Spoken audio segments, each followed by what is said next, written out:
Hi ಸ್ನೇಹಿತರೆ, ಎಲ್ಲರಿಗೂ ನಮಸ್ಕಾರ. ನೋಡಿ, ಗೃಹಲಕ್ಷ್ಮಿ ಯೋಜನೆಯ ಪ್ರತಿಯೊಂದು ಫಲಾನುಭವಿಗಳಿಗೆ ಸರ್ಕಾರದಿಂದ ಭರ್ಜರಿ ಗುಡ್ಡಿಸ್ನ ಕೊಟ್ಟಿದ್ದು, ನಿಮ್ಮ ಬ್ಯಾಂಕ್ ಖಾತೆಗೆ ಸರ್ಕಾರ 6,000 ಹಣನ ಜಮಾ ಮಾಡ್ತಾ ಇದೆ. ನಾಳೆ ಗುರುವಾರ ಮಾರ್ಚ್ 13ರಂದು ಕರ್ನಾಟಕದ 23 ಜಿಲ್ಲೆಗಳ ಪ್ರತಿಯೊಂದು ಫಲಾನುಭವಿಗಳಿಗೆ ಈ 6,000 ಹಣ ಜಮಾ ಆಗಲಿದ್ದು, ಗೃಹಲಕ್ಷ್ಮಿ ಯೋಜನೆಯ 17 ಮತ್ತು 18ನೇ ಕಂತಿನ 4,000 ಹಣ, ಇದರ ಜೊತೆಗೆ ಅನ್ನಭಾಗ್ಯ ಯೋಜನೆಯ ಕಳೆದ 5 ತಿಂಗಳ 2,000 ಹಣ, ಒಟ್ಟು 6,000 ಹಣ ಜಮಾ ಆಗ್ತಾ ಇದ್ದು, ಈ 6,000 ಹಣ ಸುಮಾರು 1 ಲಕ್ಷಕ್ಕಿಂತ ಅಧಿಕ ಫಲಾನುಭವಿಗಳಿಗೆ ಸರ್ಕಾರ ಕ್ಯಾನ್ಸಲ್ ಮಾಡಿದೆ. ಹಾಗಾದ್ರೆ ಬನ್ನಿ ಸ್ನೇಹಿತರೆ, ಸರ್ಕಾರದಿಂದ ಬಂದಿರುವಂತಹ ಒಂದು ಮಾಹಿತಿ ಏನು ಅಂತ ನಾನು ನಿಮಗೆ ತಿಳಿಸ್ಕೊಡ್ತಾ ಇದ್ದೀನಿ.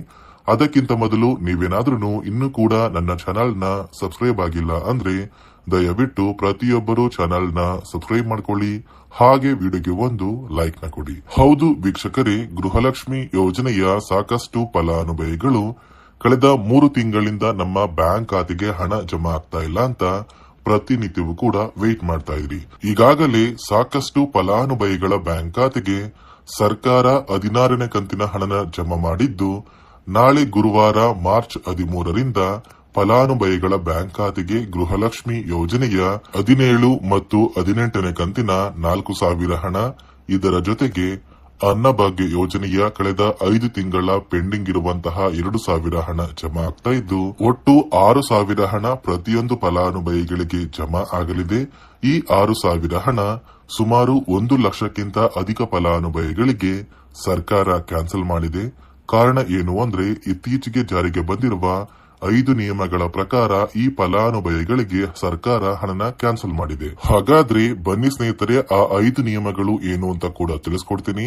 ಅದಕ್ಕಿಂತ ಮೊದಲು ನಾಳೆ ಗುರುವಾರ ಮಾರ್ಚ್ 13ರಂದು ಕರ್ನಾಟಕದ ಯಾವ 23 ಜಿಲ್ಲೆಗಳಿಗೆ ಹಣ ಜಮಾ ಆಗಲಿದೆ ಅಂದ್ರೆ, ಮೊದಲಿಗೆ ಬಾಗಲಕೋಟೆ, ಬೆಂಗಳೂರು ನಗರ, ಬೆಂಗಳೂರು ಗ್ರಾಮಾಂತರ, ಬೆಳಗಾವಿ, ಬಳ್ಳಾರಿ, ಬೀದರ್, ವಿಜಯನಗರ, ಚಾಮರಾಜನಗರ, ಚಿಕ್ಕಬಳ್ಳಾಪುರ, ಚಿಕ್ಕಮಗಳೂರು, ಚಿತ್ರದುರ್ಗ, ದಕ್ಷಿಣ ಕನ್ನಡ, ದಾವಣಗೆರೆ, ಧಾರವಾಡ, ಗದಗ, ಕಲಬುರಗಿ, ಹಾಸನ, ಹಾವೇರಿ, ಕೊಡಗು, ಕೋಲಾರ, ಕೊಪ್ಪಳ, ಮಂಡ್ಯ, ಮೈಸೂರು, ರಾಯಚೂರು, ರಾಮನಗರ, ಶಿವಮೊಗ್ಗ, ತುಮಕೂರು, ಉಡುಪಿ, ಉತ್ತರ ಕನ್ನಡ, ಯಾದಗಿರಿ ಮತ್ತು ಬಿಜಾಪುರ. ಈ ಜಿಲ್ಲೆಗಳ ಪ್ರತಿಯೊಂದು ಫಲಾನುಭವಿಗಳಿಗೆ ಸರ್ಕಾರದಿಂದ ಗೃಹಲಕ್ಷ್ಮಿ ಯೋಜನೆಯ 2 ಕಂತಿನ 4,000 ಹಣ ಮತ್ತು ಅನ್ನಭಾಗ್ಯ ಯೋಜನೆಯ ಕಳೆದ 5 ತಿಂಗಳ 2,000 ಹಣನ ಜಮಾ ಮಾಡ್ತಾ ಇದ್ದು, ಆದಷ್ಟು ಬೇಗ ಪ್ರತಿಯೊಂದು ಫಲಾನುಭವಿಗಳು ನಿಮ್ಮ ಬ್ಯಾಂಕ್ ಖಾತೆಗೆ ಮಾರ್ಚ್ 20ರಷ್ಟರಲ್ಲಿ ಈ 6,000 ಹಣನ ಪಡ್ಕೋತೀರಾ. ಅದೇ ರೀತಿ ಸುಮಾರು 1,23,000 ಫಲಾನುಭವಿಗಳ ಬ್ಯಾಂಕ್ ಖಾತೆಗೆ ಸರ್ಕಾರ ಈ ಬಾರಿ ಈ 6,000 ಹಣನ ಜಮಾ ಮಾಡ್ತಾ ಇಲ್ಲ. ಸರ್ಕಾರ ಗೃಹಲಕ್ಷ್ಮಿ ಯೋಜನೆಯ 16ನೇ ಕಂತಿನ ಹಣಕ್ಕಾಗಿ ಪ್ರತಿಯೊಂದು ಫಲಾನುಭವಿಗಳ ಒಂದು ದಾಖಲಾತಿಗಳನ್ನ ಮರು ಪರಿಶೀಲನೆ ಮಾಡುವಂತಹ ಸಂದರ್ಭದಲ್ಲಿ ಸಾಕಷ್ಟು ಫಲಾನುಭವಿಗಳಿಗೆ ಸರ್ಕಾರ ಇತ್ತೀಚೆಗೆ ಜಾರಿಗೆ ತಂದಿರುವ 5 ಹೊಸ ನಿಯಮದ ಆಧಾರದ ಮೇಲೆ ಅವರ ಬ್ಯಾಂಕ್ ಖಾತೆಗೆ ಯಾವುದೇ ರೀತಿಯ ಗೃಹಲಕ್ಷ್ಮಿ ಯೋಜನೆಯ ಹಣನ ಜಮಾ ಮಾಡೋದಕ್ಕೆ ಆಗೋದಿಲ್ಲ ಅಂತ ತಿಳಿದು ಬಂದಿದ್ದು, ಸುಮಾರು 1,23,000 ಫಲಾನುಭವಿಗಳ ಒಂದು ಗೃಹಲಕ್ಷ್ಮಿ ಯೋಜನೆಯ ಹಣ ಸರ್ಕಾರ ಕ್ಯಾನ್ಸಲ್ ಮಾಡಿದೆ. ಹಾಗಾದ್ರೆ ಬನ್ನಿ ಸ್ನೇಹಿತರೆ, ಸರ್ಕಾರ ಜಾರಿಗೆ ತಂದಿರುವ 5 ಹೊಸ ನಿಯಮಗಳು ಏನು ಅಂತ ನಾನು ನಿಮಗೆ ತಿಳಿಸ್ಕೊಡ್ತಾ ಇದ್ದೀನಿ. ನೋಡಿ ಸ್ನೇಹಿತರೆ, ಮೊದಲನೆಯ ಒಂದು ನಿಯಮ ಬಂದು, ಗೃಹಲಕ್ಷ್ಮಿ ಯೋಜನೆಯ ಪ್ರತಿಯೊಂದು ಫಲಾನುಭವಿಗಳು ಯಾರೆಲ್ಲ ಇದ್ದೀರಾ, ನಿಮ್ಮ ಮನೆಯ ಪ್ರತಿಯೊಂದು ಸದಸ್ಯರ ಆಧಾರ್ ಕಾರ್ಡ್ ನ ನಿಮ್ಮ ಬಳಿ ಇರುವಂತಹ ಒಂದು ರೇಷನ್ ಕಾರ್ಡಿಗೆ ಕಡ್ಡಾಯವಾಗಿ ಲಿಂಕ್ ಮಾಡಿಸಬೇಕು. ಈ ಒಂದು ನಿಮ್ಮ ಆಧಾರ್ ಕಾರ್ಡ್ ನ ಲಿಂಕ್ ಮಾಡಿಸೋದಕ್ಕೆ KYC ಅಂತ ಕರೀತಾರೆ. ಸಾಕಷ್ಟು ಫಲಾನುಭವಿಗಳ ಒಂದು ರೇಷನ್ ಕಾರ್ಡಿಗೆ KYC ಪೆಂಡಿಂಗ್ ಇದೆ. ಅದೇ ಒಂದು ಕಾರಣಕ್ಕೆ ಸರ್ಕಾರ ಈ ಬಾರಿ ಈ 5 ಹೊಸ ನಿಯಮಗಳನ್ನ ಜಾರಿಗೆ ತಂದಿದೆ. ಅದೇ ರೀತಿ ಎರಡನೆಯ ಒಂದು ನಿಯಮ ಬಂದು, ಸಾಕಷ್ಟು ಫಲಾನುಭವಿಗಳ ಒಂದು ಆಧಾರ್ ಕಾರ್ಡ್ ಏನಿದೆ, ಆ ಒಂದು ಆಧಾರ್ ಕಾರ್ಡ್ 15 ವರ್ಷ ಅಥವಾ 15 ವರ್ಷಕ್ಕಿಂತ ಹೆಚ್ಚು ಹಳೆಯ ಆಧಾರ್ ಕಾರ್ಡ್ ಆಗಿದೆ. ಈ ಒಂದು ಫಲಾನುಭವಿಗಳು ಅವರ ಆಧಾರ್ ಕಾರ್ಡ್ಗೆ ಯಾವುದೇ ರೀತಿಯ ತಿದ್ದುಪಡಿ ಕೂಡ ಮಾಡಿಸಿಲ್ಲ ಮತ್ತು ಯಾವುದೇ ರೀತಿಯ ಒಂದು ಅಪ್ಡೇಟ್ ನ ಕೂಡ ಮಾಡಿಸಿಲ್ಲ. ಅದೇ ಒಂದು ಕಾರಣಕ್ಕೆ ನಿಮ್ಮ ಆಧಾರ್ ಕಾರ್ಡ್ ನ ನೀವು ತಿದ್ದುಪಡಿ ಮಾಡಿಸಿಲ್ಲ ಅಂದ್ರೆ ನಿಮ್ಮ ಬ್ಯಾಂಕ್ ಖಾತೆಗೆ 2,000 ಹಣ ಜಮಾ ಆಗ್ತಾ ಇಲ್ಲ. ಮತ್ತೆ ಸ್ನೇಹಿತರೆ, ಸರ್ಕಾರ 16ನೇ ಕಂತಿನ ಹಣನ ಜಮಾ ಮಾಡುವ ಮುಂಚೆ ಪ್ರತಿಯೊಂದು ಫಲಾನುಭವಿಗಳ ಒಂದು ದಾಖಲಾತಿಗಳನ್ನ ಮರುಪರಿಶೀಲನೆ ಮಾಡಿದ್ದಾರೆ.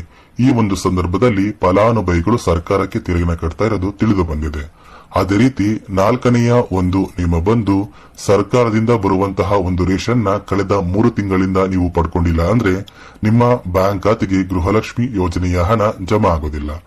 ಮತ್ತೆ ಸ್ನೇಹಿತರೆ, 5ನೆಯ ಒಂದು ನಿಯಮ ಬಂದು ನಿಮ್ಮ ಒಂದು ವಾರ್ಷಿಕ ಆದಾಯ 7 ಲಕ್ಷಕ್ಕಿಂತ ಕಡಿಮೆ ಇರಬೇಕು. ಒಂದು ವೇಳೆ ವಾರ್ಷಿಕ ಆದಾಯ 7 ಲಕ್ಷಕ್ಕಿಂತ ಜಾಸ್ತಿ ಇದ್ರೆ ನಿಮ್ಮ ಬ್ಯಾಂಕ್ ಖಾತೆಗೆ ಗೃಹಲಕ್ಷ್ಮಿ ಯೋಜನೆಯ ಹಣ ಬರೋದಿಲ್ಲ. ಈ 5 ನಿಯಮದ ಆಧಾರದ ಮೇಲೆ ಪ್ರತಿಯೊಂದು ಫಲಾನುಭವಿಗಳಿಗೂ ಹಣ ಜಮಾ ಆಗ್ತಾ ಇದೆ. ನಾಳೆ ಗುರುವಾರ ಮಾರ್ಚ್ 13ರಂದು ಕರ್ನಾಟಕದ 23 ಜಿಲ್ಲೆಗಳ ಪ್ರತಿಯೊಂದು ಫಲಾನುಭವಿಗಳಿಗೆ ಸರ್ಕಾರ ಗೃಹಲಕ್ಷ್ಮಿ ಯೋಜನೆಯ 2 ಕಂತಿನ ಹಣ ಅಂದ್ರೆ 17 ಮತ್ತು 18ನೇ ಕಂತಿನ 4,000 ಹಣ, ಇದರ ಜೊತೆಗೆ ಅನ್ನಭಾಗ್ಯ ಯೋಜನೆಯ ಕಳೆದ 5 ತಿಂಗಳ ಪೆಂಡಿಂಗ್ ಇರುವಂತಹ 2,000 ಹಣನ ಜಮಾ ಮಾಡ್ತಾ ಇದ್ದು, ಪ್ರತಿಯೊಂದು ಫಲಾನುಭವಿಗಳು ಕೆಲವೇ ದಿನಗಳಲ್ಲಿ ಈ 6,000 ಹಣನ ಪಡ್ಕೋತೀರಾ ಅಂತ ಹೇಳ್ತಾ, ಇದಿಷ್ಟು ಗೃಹಲಕ್ಷ್ಮಿ ಮತ್ತು ಅನ್ನಭಾಗ್ಯ ಯೋಜನೆ ಕುರಿತು ಪ್ರತಿಯೊಂದು ಫಲಾನುಭವಿಗಳಿಗೆ ಸರ್ಕಾರದಿಂದ ಬಂದಿರುವಂತಹ ಒಂದು ಹೊಸ ಮಾಹಿತಿಯಾಗಿದೆ. ನಾನು ಕೊಟ್ಟಿರುವಂತಹ ಮಾಹಿತಿ ನಿಮಗೆ ಇಷ್ಟ ಆಗಿದ್ರೆ ದಯವಿಟ್ಟು ಪ್ರತಿಯೊಬ್ಬರು ನನ್ನ ಚಾನೆಲ್ ನ ಸಬ್ಸ್ಕ್ರೈಬ್ ಮಾಡ್ಕೊಳ್ಳಿ. ಹಾಗೆ ವಿಡಿಯೋಗೆ ಒಂದು ಲೈಕ್ ನ ಕೊಡಿ.